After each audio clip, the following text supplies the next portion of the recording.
Graça e paz, irmãos, tudo bem com vocês? Para quem não me conhece, eu sou o Davidson e seja muito bem-vindo a mais um vídeo aqui do canal Testemunha da Verdade. Eu vou estar trazendo aqui um estudo reflexão, né, sobre a porta estreita e a porta larga, o caminho que leva à salvação e o caminho que leva à perdição, né? E a nossa base vai ser Mateus 7 e Lucas 13, que vai conter, né, essa parte que Jesus ele vai falar sobre a porta estreita. E a gente também vai discorrer sobre outros assuntos, né, como fugir do pecado, a busca pelo reino, a renúncia. A gente vai estar discorrendo sobre essas questões aqui, amém?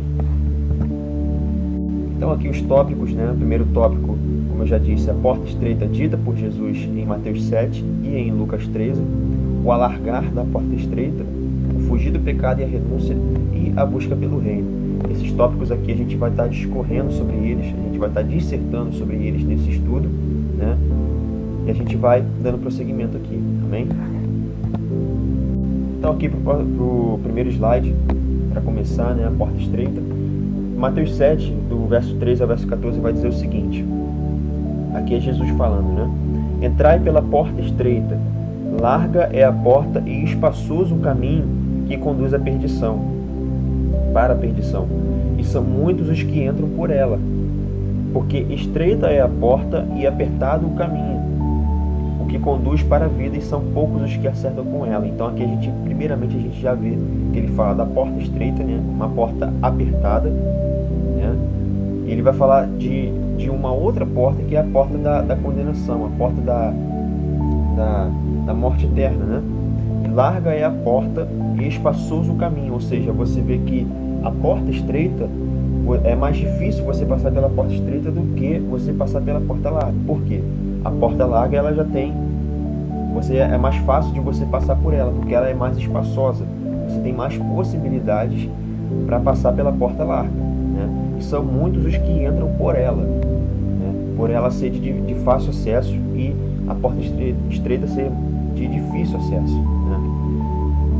E aqui em Lucas 13, no verso 24 ao 27, vai estar falando a mesma coisa, mas Jesus ele vai estar dando mais detalhes para a gente. Vai dizer assim: esforçai-vos por entrar pela porta estreita, pois eu vos digo que muitos procurarão entrar por ela e não poderão. E quando o dono da casa se tiver levantado e fechado a porta, e vós, do lado de fora, começardes a bater, dizendo: Senhor, abre-nos a porta, ele vos responderá: não sei de onde sois.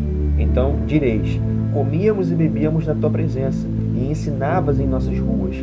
Mas ele vos dirá: não sei de onde vós sois, apartai-vos de mim, vós todos os que praticais iniquidade. Aqui primeiramente a gente vai ver que ele vai estar falando sobre a porta estreita, e aqui grifado em verde ele vai estar dizendo: pois eu vos digo que muitos procurarão entrar e não poderão, né?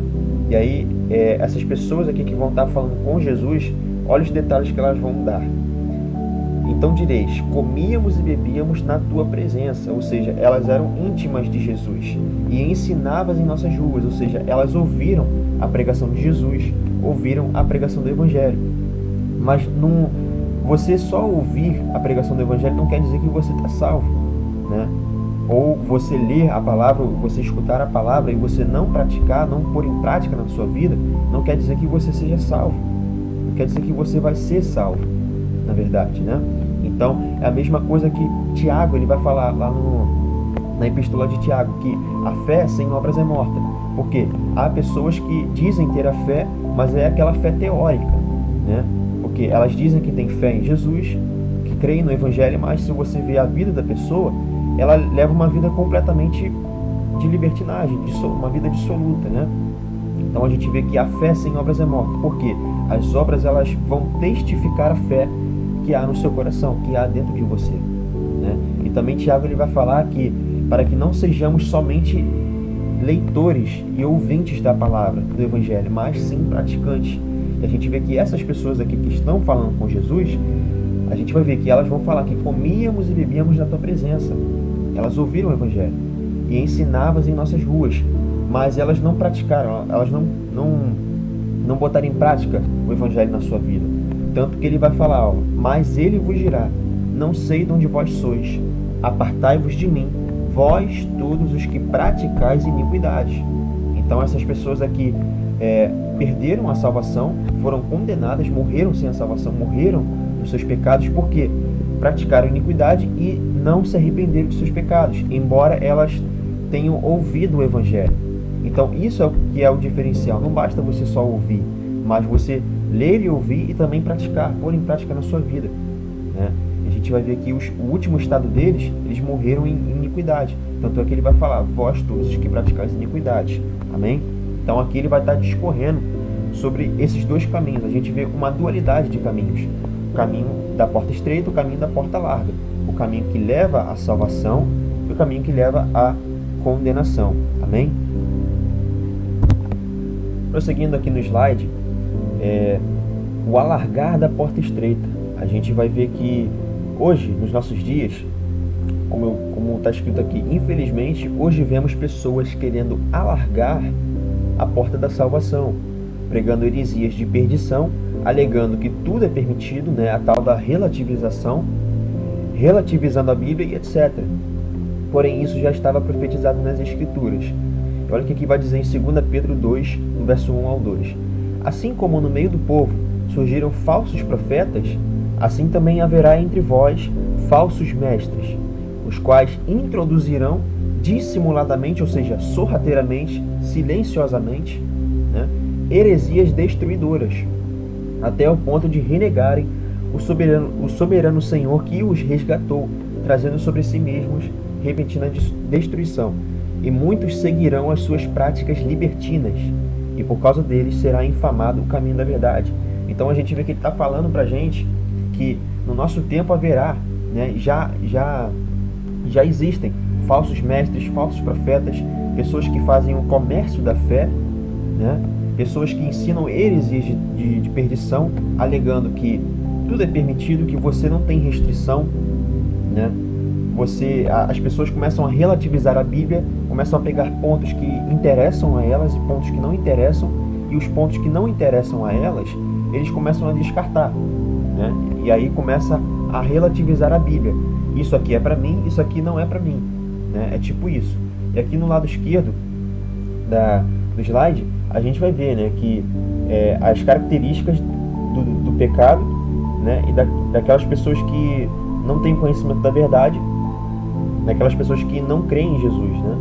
A gente vê tudo aquilo que envolve as coisas que são contra a lei de Deus, né? Vida dissoluta, mentiras, pornografia, falta de perdão, falsidade e por aí vai. São muitas coisas, né? A gente conhece essas coisas como as obras da carne, né? As obras da carne. Então temos que ter muito cuidado com as pregações que ouvimos, né? Tudo que a gente ouve, nem tudo que a gente ouve a gente tem que absorver, a gente tem que acreditar, mas a gente tem que ouvir, né, discernindo aquilo ali que a gente está ouvindo. A gente tem que pedir discernimento ao Espírito Santo, pedir sabedoria para que a gente não venha cair em heresias de perdição, heresias destruidoras, né?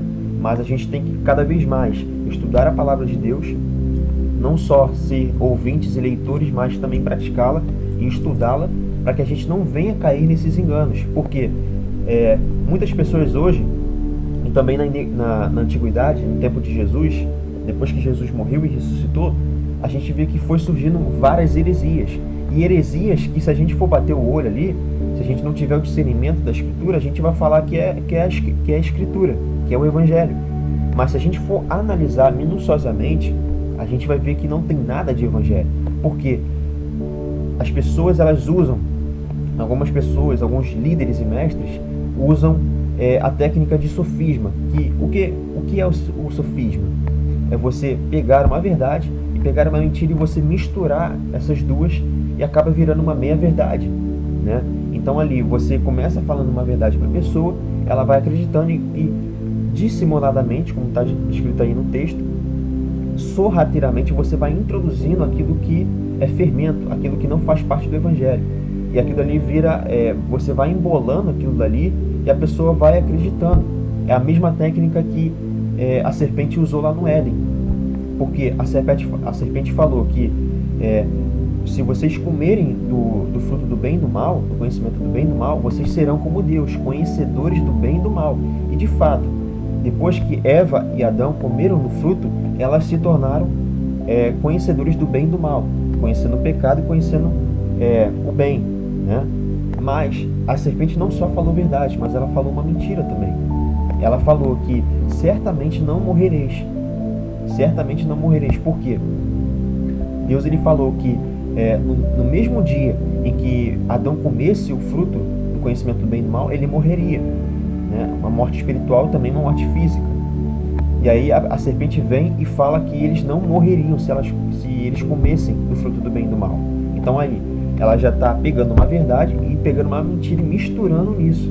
E aí a gente vê que Adão e Eva eles caíram, né, na lábia da serpente, né, e foram vítimas desse sofisma. Então a gente tem que ter muito cuidado, né, em absorver tais doutrinas, né. Muitos falsos profetas usam dessa técnica de sofisma, né, para enganar as pessoas, e a gente tem que ter o discernimento correto para que a gente possa discernir aquilo que é palavra de Deus e aquilo que é fermento. Amém? Então aqui prosseguindo, o fugir do pecado e a renúncia. Então, desde o começo, a humanidade trava uma batalha espiritual. Todos nós travamos uma batalha espiritual, né? Fazer as suas vontades e desejos ou fazer a vontade de Deus. E tudo isso por causa do pecado que entrou no mundo pela desobediência de Adão e Eva, através de Adão e Eva, né? E olha o que vai estar escrito lá em Gênesis 4, a partir do verso 7. Se procederes bem, aqui já é Deus ele falando com Caim, né? Se procederes bem, não é certo que serás aceito? Ou seja, se você fazer o bem, você será aceito, se você fizer o bem. Mas se todavia procederes mal, eis que o pecado jaz à porta, e o seu desejo será contra ti, mas a ti cumpre dominá-lo. Então a gente vê que Deus ele está dando conselhos a Caim para que ele não venha se enredar no mal e praticar iniquidade, mas que ele venha fazer o bem, para que o pecado não venha dominá-lo. Mas aí ele vai falar, o seu desejo será contra ti, mas a ti cumpre dominá-lo. É sua obrigação você dominar o seu desejo.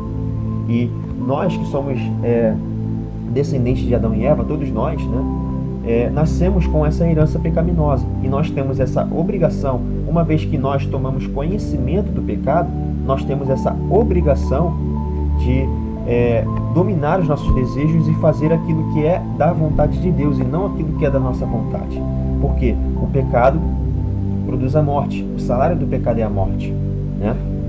E uma curiosidade aqui, que a palavra pecado, no idioma grego, né, o idioma que foi escrito o Novo Testamento, é a palavra amartia, que significa errar o alvo, ou seja, violar a lei de Deus.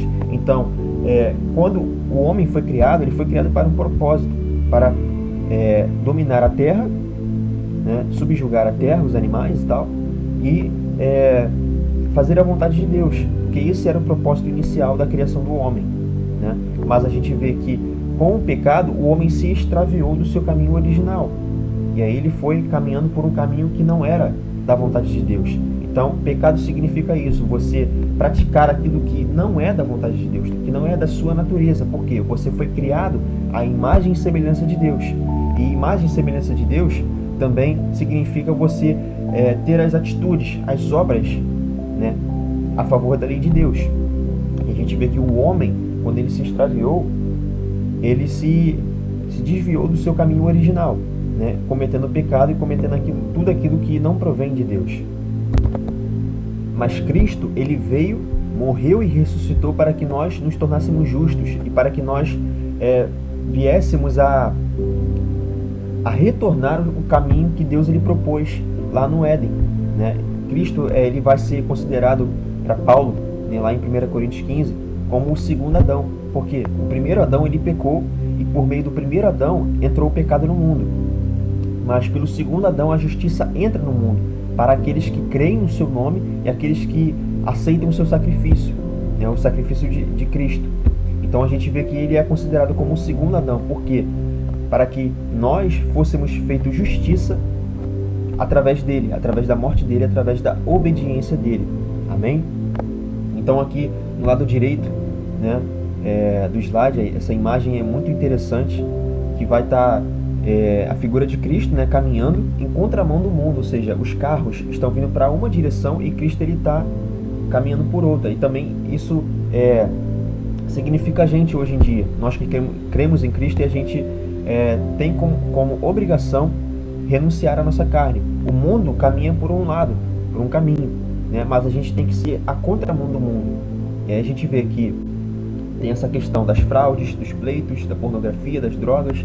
Então tudo aquilo que o mundo oferece pra gente, tudo aquilo que o mundo, que é da natureza do mundo, a gente tem que ir na contramão do mundo, né? Ir pelo caminho que Deus propôs para nós desde lá do Éden, porque Adão e Eva, eles se extraviaram no caminho, conforme a gente viu aqui, que o pecado ele significa errar o alvo, né? Errar o alvo e violar a lei de Deus. Amém? Então aqui no próximo slide, então podemos dizer que, por consequência do pecado de Adão, todos os seres humanos já nascem inclinados para o mal, já nascem com essa herança pecaminosa. Amém? Olha o que vai dizer lá em Gênesis 8, 21.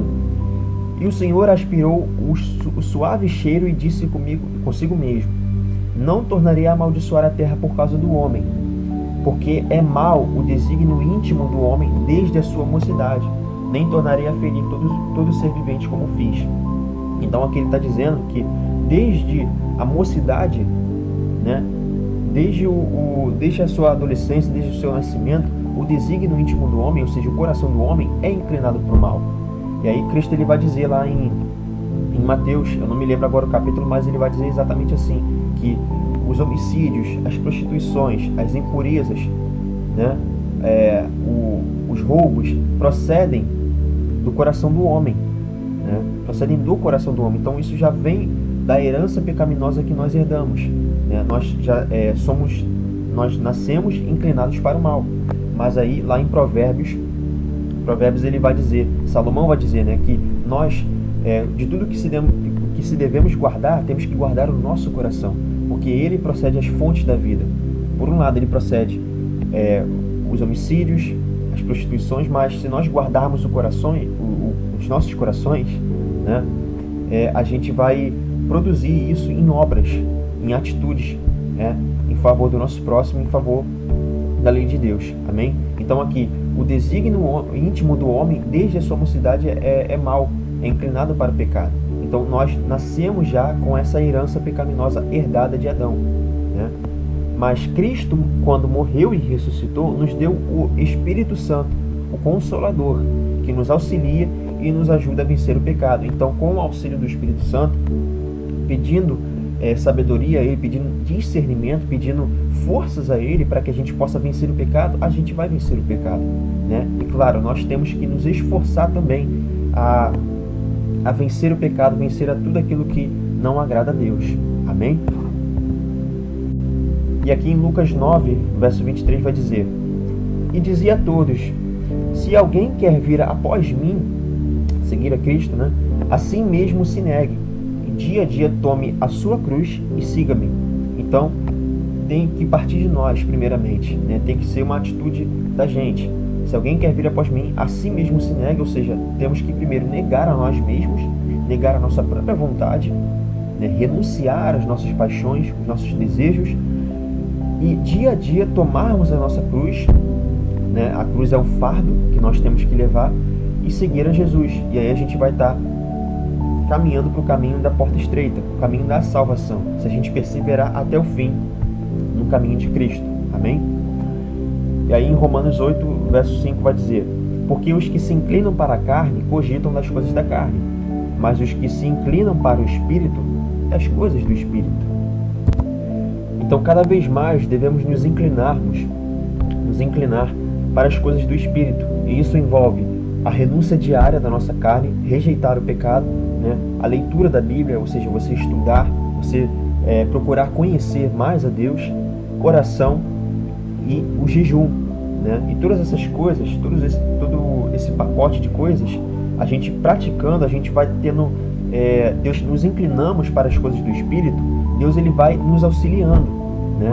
E isso envolve também buscar a face de Deus, né? Lendo a palavra, estudando ela, orando, jejuando, né? E fazendo essas coisas, a gente vai estar buscando a face de Deus e nos inclinando para as coisas do Espírito.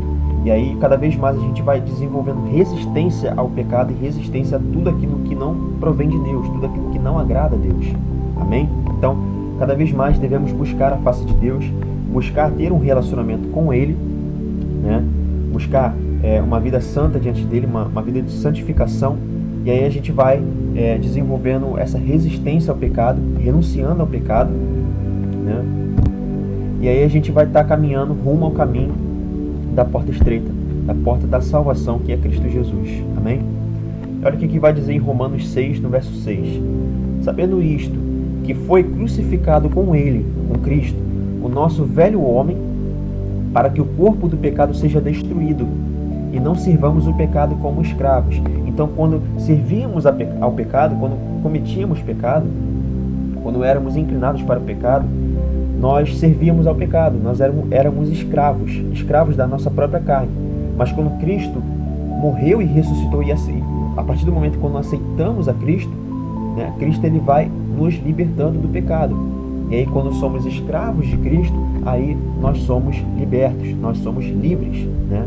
Cristo ele vai dizer em João 8, no verso 32, dizendo: e conhecereis a verdade. Cristo é a verdade, né? Conhecereis a verdade, e a verdade vos libertará, nos libertará do pecado, porque o pecado ele nos acorrenta em nós mesmos, e nós vamos caminhando rumo ao caminho da perdição, porque quanto mais estivermos próximos do pecado, mais longe estaremos de Deus, né? Mais longe estaremos da vida, e mais perto a gente vai estar da morte, porque o pecado produz a morte. E lá em Isaías vai dizer que os nossos pecados fazem separação entre nós e o nosso Deus, né? Então, cada vez mais devemos buscar rejeitar o pecado e praticar a lei de Deus. Amém? Então, prosseguindo aqui, a gente vai ver sobre a busca pelo reino. Olha o que vai dizer Mateus 6, no verso 33. Buscai, pois, em primeiro lugar o seu reino e a sua justiça, e todas essas coisas vos serão acrescentadas. Se a gente for ver ali no contexto anterior, Jesus ele vai estar falando sobre as questões mais básicas de sobrevivência do homem, que é o quê? Comida, bebida e vestes, né? E ele vai estar discorrendo sobre isso, e ele vai falar no verso 33, e todas essas coisas vos serão acrescentadas. Ou seja, nós temos que buscar, em primeiro lugar na nossa vida, o reino de Deus, a face de Deus, como eu já falei aqui anteriormente, e a sua justiça. Buscar fazer a justiça de Deus, agradar a Deus, renunciar ao pecado, né? E isso tem que ser prioridade na nossa vida, para que nós venhamos a vencer o pecado e para que a gente possa perseverar rumo ao caminho da salvação. E olha o que vai dizer em 1 Tessalonicenses 4, do verso 3 ao 7. Pois esta é a vontade de Deus, a vossa santificação, que vos abstenhais da prostituição, que cada um de vós saiba possuir o próprio corpo em santificação e honra, e não com desejo de lascívia, como os gentios que não conhecem a Deus, e que nessa matéria ninguém ofenda nem defraude a seu irmão, porque o Senhor contra todas estas coisas, como antes vos avisamos e testificamos claramente, é o vingador, ou seja, Deus ele vai vingar a todas essas pessoas, porquanto Deus não nos chamou para a impureza, e sim para a santificação. Então eu vejo que esse texto aqui, a gente vê claramente que a vontade de Deus não é que a gente venha se afundar no pecado e se afundar naquilo que não agrada a Ele, mas a santificação, ou seja, fazer tudo aquilo que agrada a Ele, né, tudo aquilo que é concernente à lei dEle, que a gente venha rejeitar o pecado e caminhar no caminho que foi proposto por Ele lá no Éden, que é um caminho da salvação. Então a gente vê que hoje em dia, infelizmente, muitas pessoas pregam que elas começam a relativizar a Bíblia, né, falando que o pecado não existe mais, que é permitido porque Cristo já morreu por nós, então não precisamos fazer nada, não precisamos nos esforçar, não precisamos ter atitudes, não precisamos ter obras de justiça, e a gente pode fazer o que quiser na nossa vida, né? E aí a pessoa vai ouvindo isso vai dando brecha para o pecado entrar na vida dela, e aí ela começa a se afundar no pecado, gerando até apostasia, em alguns casos extremos. Amém? Então é bem importante que a gente venha cada vez mais, como eu já disse aqui, meditar na palavra de Deus, ver se é isso mesmo que a Bíblia está dizendo, né? Porque se a gente ouve uma coisa que a gente acha duvidoso, a gente tem que ir na Bíblia, se ver, analisar se aquilo ali é como o pregador diz, né? E a gente venha ter o discernimento correto sobre as coisas de Deus. Amém? Então, obrigado a todos por assistir. Aqui está o meu e-mail para contato, né?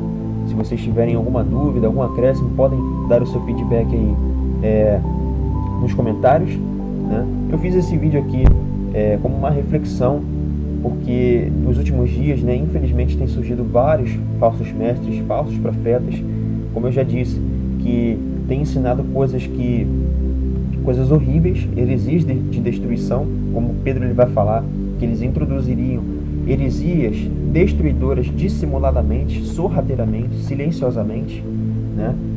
E muitos falsos profetas, muitos falsos mestres têm saído por mundo afora, né?